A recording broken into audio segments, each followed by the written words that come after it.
ערב טוב לכולם, אני עודד בן דוב, אני חי בכליל ואני מורה בשיח. תמיד ששואלים אותי מה אני בעצם מלמד בשיח, אני נתקל בקושי להסביר. אז אני אנסה בדרך הכי פשוטה וישירה להגיד לכם. מה שאני מלמד בשיח זה ללכת מכות. במילים אחרות, אולי קצת יותר ארוכות, אני אגיד שאני מלמד את הילדים את מרחב הקרב ואת התקשורת המקרבת שאפשר לייצר בתוך המרחב הזה על ידי משחק אימון. אני אחזור רגע לאמירה הקודמת שלי, על ללמד ללכת מכות. יש שתי דברים שמפריעים לי באמירה הזאת. אחד, זה נשמע כאילו אני מעודד אלימות. כאילו, מה זאת אומרת ללכת מכות? הרי זה דבר כל כך מגונה, כל כך אסור.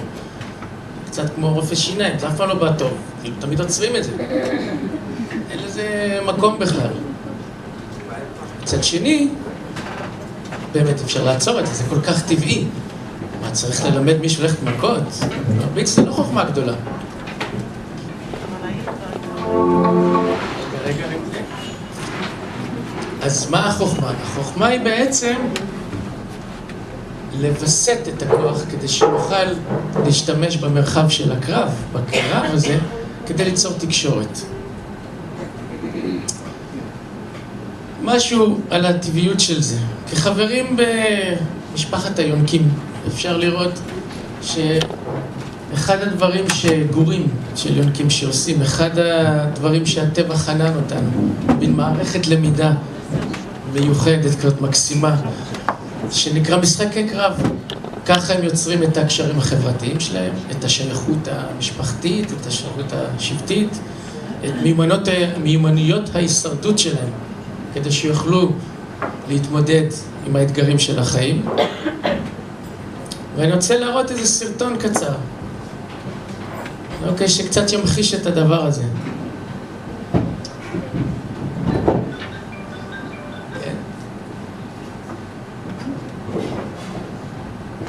אז כמו שאתם רואים, זה ממש חוצה מגדרים מבחינת היונקים, וגם בבית ספר באים אליי הבנים, הבנות, הגדולים, הקטנים, החזקים, החלשים, כולם באים לקרבות. אפשר לראות שהילד הזה, החמוד שהוא בן 9 בערך פה בסרטון, אבא שלו שם עומד בצד, הוא המאמן שלו, מאמן אותו בהיאבקות רוסית ובהיאבקות יוונית. היום הוא אלוף העולם במשקל קל, אבל ניתן לראות בהחלט שהם מאוד מבוסתים. הם מאוד שומרים אחד על השני, מאוד נזהרים אחד על השני. בשלב מסוים גם אבא עוזב את הרצועה ומשאיר להם לבד להמשיך לשחק. רואים בבירור שזה לא אלימות, שאין פה אלימות. כשהראיתי את זה לילדים בשיח השם, אפשר דוב בשיח? אני לא יכולה להתאמן איתו. אוקיי, תודה. אז הדבר הראשון, מה שאני קורא לו מרחב הקרב, וזה אומר להתחיל קודם כל להכיר בזה, לתת לזה הכרה, לתת לזה מקום. בגלל שאין לנו שום מקום שבו אנחנו יכולים להביע את היצר הטבעי הזה שלנו, לקרבה, לתקשורת, חושית, אז זה מתפרץ באלימות. אז השלב הראשון הוא לתת לזה מקום. המקום הכי בטוח בשיח הוא המקלט. המקלט זה המקום שבו אנחנו עושים את הקרבות. מוצף במזרוני ג'ודו, מלא בכלי נשק מספוג, חרבות, סכינים, חצים וקשתות. עוד דבר על המרחב, זה מרחב מדומיין. זה מרחב שבו אנחנו לא באמת הורגים אחד את השני, אנחנו לא באמת פוגעים אחד בשני. אנחנו גם מאפשרים לעצמנו, מה שנקרא, להשתמש בדמיון. בתור ילד שנכנס למרחב הזה שהוא מאוד מאתגר ומלחיץ, אולי זה קצת, כמו שאני, זה לא מספיק, אז אני יכול להיות כל דמות הירואית שאני רוצה להיות. נינג'ה, או פיראט, או מוסקיטר. אנחנו גם לא באמת, אני באמת לא באמת מלמד אומנות לחימה, כי אם את העקרונות הבסיס, כלים פשוטים של סיוף, של אגרוף, של התגוששות, ומאפשרים את הקרבות. עוד דבר שחשוב להגיד על המרחב הזה, שהוא גם מרחב בטוח במובן החברי. אנחנו כולנו שם נמצאים בלמידה. אנחנו לומדים לווסת את הכוח שלנו. הוויסות הוא ויסות של הכוח הפיזי, לא להרביץ חזק מדי, לא להרביץ חלש מדי, וגם הוויסות הרגשי של ההתלהבות שלנו. כי יש לנו מין עד רחב בין המקום שנמנע מזה לגמרי ולא מוכן בכלל להיכנס לזה, לא מוכן להרגיש, לבין הצד השני של מי שרק מחפש את זה ורוצה לפגוש את זה וחזק. יש מנעד רחב שבו אפשר לייצר את התקשורת. אז ניקח איזו דוגמה אולי קצת פשטנית, אבל את מי שבא והוא חלש, עדין, שזה לא איזשהו בעיה, אנחנו פשוט מאפשרים לו טיפה להתחספס, לחזק אותו. אולי לעבוד טיפה יותר מהר. את מי שחזק, אז אנחנו טיפה מעדנים אותו, מרככים אותו, מאפשרים לו אולי לעבוד טיפה יותר לאט, ברגש.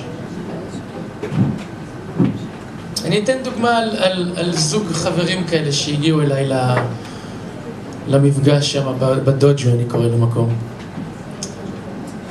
החלש הוא בן יחיד, אמא חד-הורית, קצת מפונק, רגיש כזה, תמיד במשחקים של החבר'ה, הוא נפגע מהר מאוד, הוא נעלב, הוא לא מוכן לשתף, הוא תמיד צריך לעצור, לתת לו לבכות וכל הסיפור הזה. השני, חבר שלו, הוא בן שני, משפחה של 4 אחים, ילד חזק, ילד שורד, מכיר את המאבקים האלה שיש. והוא כשהוא מגיע למשחק, אז תמיד המשחק מתפוצץ. הוא תמיד מגיע בהתלהבות גדולה מדי, מרביץ חזק מדי, איכשהו תמיד לא מסתדר, ושניהם באיזשהו אופן חווים את עצמם קצת כלוויינים מבחינה חברתית, אין להם כל כך הרבה חברים. אז אחרי שהתאמנו כבר תקופה ביחד, והצלחנו לבנות את יכולות הוויסות שלהם, עכשיו אנחנו יכולים לתת להם מרחב לביטוי של היכולות האלה בתוך הקרב. אז המשימה שלהם הייתה לעבוד ביחד בשיתוף פעולה. אחרי שכל אחד קצת הכיר את המסוגלות שלו, קצת קיבל ביטחון עצמי ביכולת שלו, ראה שאפשר גם להתגבר על קושי, על התמודדות, הם צריכים עכשיו לעבוד ביחד. אז אני מניח להם פה בצד בלון, שהתפקיד שלהם לפוצץ אותו, עם החרבות ספוג. הם מתחילים את הקרב, ובשלב מסוים של הקרב, אני תופס את החלש שביניהם, מוריד אותו לרצפה וקוטש אותו. כמובן שלא, באמת. מסע של אגרופים, הוא צוחק על סף תענוג וכאב. וברגע הזה אני אומר לו ככה שגם החבר שלו ישמע, זה הסוף שלך, אף אחד לא יציל אותך. ומטה קסם החבר שלו יוצא בקריאת קרב, תעזוב את החבר שלי. וכמו שהוא עושה את זה, אנחנו כולם כמו נעצרים, מסתכלים, נפתח לו מין סוגריים גדולים כאלה. הוא אומר, אבל הוא בכלל לא חבר שלי. סגור סוגריים, תעזוב את החבר שלי. והוא קופץ עליו. הקרב מתהפך, הם מצליחים להשתחרר. הוא מפוצץ את הבלון. בדמות רוחי. קהל גדול שואג להריע על הניצחון ההירואי הזה, על אקט ההצלה של החבר. הרגע הזה, שפתאום אותו בחור חזק, שרגיל שאין לו חברים, ותמיד שהוא נכנס לפעולה, המשחק מתפוצץ, פתאום יש לו את מי להציל. איזה כיף, הוא יכול להפגין את היכולות שלו. ואותו חבר חלש, שתמיד עוזבים אותו עד שהוא יירגע, ואף אחד לא מסתכל עליו, פתאום, וואו, באים להציל אותי. הוא רואה אותי, אכפת לו ממני, אני חשוב לו. זה רגעים מקוננים, רגעים שנחרטים, שביום יום אין לנו כמעט הזדמנות להגיע לעוצמות כאלה. אני רוצה להראות אולי עוד איזה סרטון קצר, שידגים לנו גם עד כמה רחוק בתקשורת בתוך קרב אפשר להגיע. זה חלק מתוך סרט ילדים שנקרא נסיכה קסומה, קלאסיקה מבחינתי. אתם שומעים?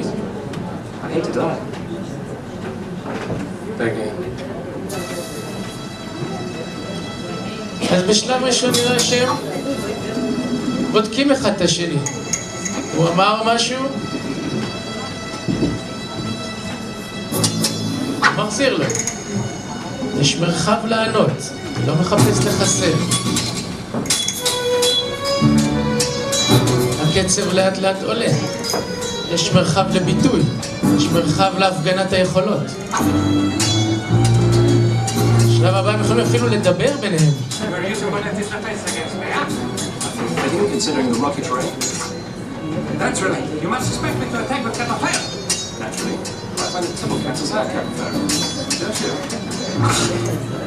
הם יכולים להכיר אחד ביכולתו של השני. וואו, אתה די טוב, וואו, גם אתה די טוב.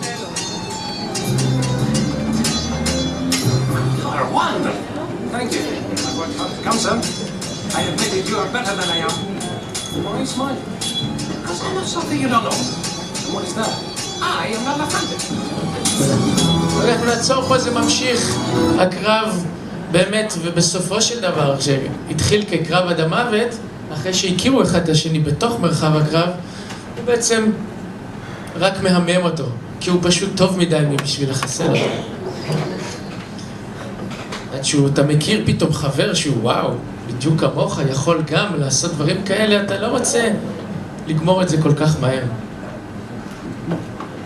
המרחב הזה שמאפשר לנו את התקשורת הזאת, את המקום להביע את היצר הטבעי שלנו, להרגיש, לפתח את מה שנקרא האינטליגנציה החושית שלנו, התחושתית, הרגשית, על להתנהל בתוך מצב שהוא מציף. החיים מספקים לנו מלא התמודדויות, מלא הזדמנויות שבהם אמנם שוב אנחנו לא מאוימים פיזית על חיינו, אבל מבחינה רגשית, מבחינה תחושתית, אנחנו מרגישים לפני מבחן, לפני רעיון עבודה, לפני פגישה עם מישהו חדש, הגוף שלנו מגיב. בתוך משחק האמון, בתוך מרחב הקרב, אנחנו יכולים לפגוש את המקום הזה ולהתאמן בלהישאר בתפקוד גבוה אך רגועים. המקום הזה נותן מרחב וביטוי שמאפשר לי לא להתפוצץ באלימות כאשר אין לי מקום לזה. השפה הזאת שאנחנו בונים בתוך המרחב הקרב, בתוך משחק האימון, הולכת ונרכשת על ידי הילדים, ואפשר לראות היום שהיא גם יוצאת מעבר למקלט ולתחום של המזרונים. הילדים יכולים היום בינם לבינם לשחק במשחקי קרב, לשקף אחד לשני. בוא נעשה אותו דבר רק יותר חלש כי זה כואב. וכמעט ואין אלימות במרחב הציבורי של בית הספר. ומי שרוצה יכול לבוא. רוצה לעשות קרב? בוא נלך, בוא ניפגש. מה שאני מנסה להגיד או רוצה להעביר לכם הוא איזושהי דרך חדשה להסתכל על המקום הזה שכל כך הרבה טעון ומודחק ומגונה, ושבעצם זה מרחב ללמידה משמעותית, ליכולת של יצירת התמרה של האלימות לתקשורת שמאפשרת לי לפגוש, להכיר את עצמי, איך אני מגיב, ואני פוגש את זה על ידי זה שאני מאתגר אותי, החבר שלי, שגם אותו אני לומד להכיר, כי אני רואה גם איך הוא מגיב.